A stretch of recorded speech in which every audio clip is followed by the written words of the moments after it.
Can you hear me? Yes, go ahead. Okay. What was the reason that no one reached out on this project?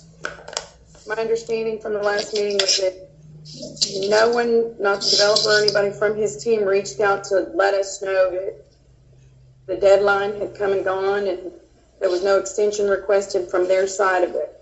This has been a very long process and obviously very important. So my concern is, why wasn't it important enough for that phone call or email or communication to have happened?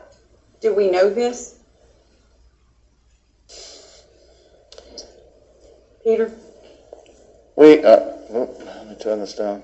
The developer, we do have, I don't know if Jeff Blackard's on, or I think an agent of his may be. I can't answer that question. What I can say is that, as you just stated, there was no communication with the city in terms of we're not going to meet the deadline, or here's where we are with the project. The developer may have to answer why they didn't do that. I can't answer to him. I would like to know why. This is a very important project. I think everybody agrees about that.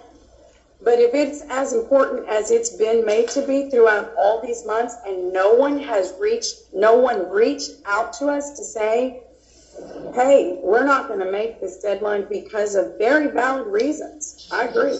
That's very concerning to me because, we've gone through so much and everybody wants to see something happen, but it wasn't important enough for anyone to reach out and say, hey, city, I'm going to have to be, we've got things going on here.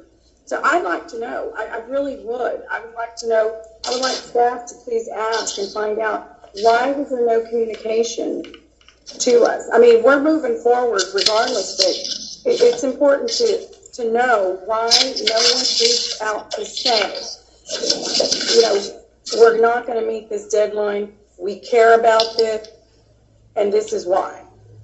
The deadline came and went. The city ended up having to reach out to them, and that doesn't typically happen with all the extensions that we give. So I really would like to know that answer. Okay. Thank you. Board Member Vaughn? Well, I can't answer that. The only thing that I will say is this, is Mr. Blackard has several projects going on, and it was probably an oversight, and can't make excuses for that, but I would say this. In a company, if you're working with someone, especially in the city, and you have a developer, if there's something going on and you see too, you could also have reached out to him instead of putting it in the paper to discredit him. So it goes both ways. Should he have? Yes, probably should have. And we could ask him that question.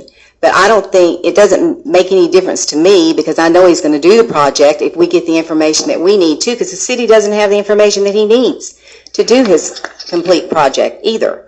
So I think that it should have been handled differently with the city. It should not have been put in the paper like that to discredit him. That was just wrong. I would like to speak, Chair. Board Member Meyer? Okay, so as everybody probably knows, I'm the community representative on this board. So I'm the only person in this entire meeting, in this entire building, I think, right now, who actually lives on North Beach. So I'm the person who represents the investors, the people who buy property there, the people who own property there, the people who live there and who have given all their investments there. That's who I'm representing when I speak today. So Paulette Majardo's is that a developer didn't reach out to the city and say, oh, I'm sorry, I'm not going to make this deadline. Okay, my problem is the other way. Before the city sends a contract that didn't get met 100% to the newspaper to announce it to the public, they don't reach out to the contractor. It's like, what kind of message is that we're giving to people who want to come to our city and invest $40 million in an area that is blighted and nobody has wanted to develop on? How is that? What kind of perception is that we're giving them, that we don't go to them, we go to the media? And why go to the media? What does that prove? How does that help to report that there was a default? He got the building permit. He got a building permit. So he's got the architectural renderings. They've done as much as they can do. You know what they're waiting on? They're waiting on the city to move forward with its engineering for the canal project. So the city put a 4-year deadline on that canal project, which is completely unrealistic in the first place. So the 4-year deadline, the city's moved, okay, we're in a quarter of that. So we've moved 1 year. Guess what? They don't have any engineering back yet. And from what I understand with that one engineering project that they have hired $500,000 for, people like me can't even talk to the engineers to give my input, to see what they're doing, to say, hey, how is that project coming? Hey, I'm thinking about building something. What are you doing? Where are we at?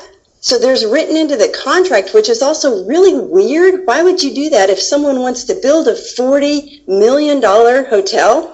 Why would you not want them to be communicating with the very contractor, the very engineer that we as a city hired to do this canal that's going to surround this resort, this hotel?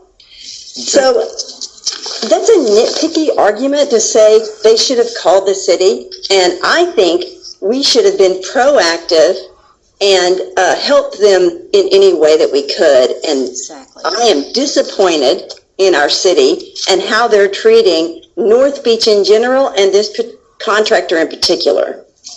Okay, And I think that we should approve this extension request without question. Okay, Carrie, Thank you. I've got to clarify this. I'm sorry, I know I'm out here in the cloud, but I don't have a problem with it. It's a concern. And this is why it's a concern, Carrie, because we sit on several TIRZ boards, and always the developer reaches out to say, I need an extension because of A, B, and C. So I said it before and I'll say it again. I did not say we shouldn't do the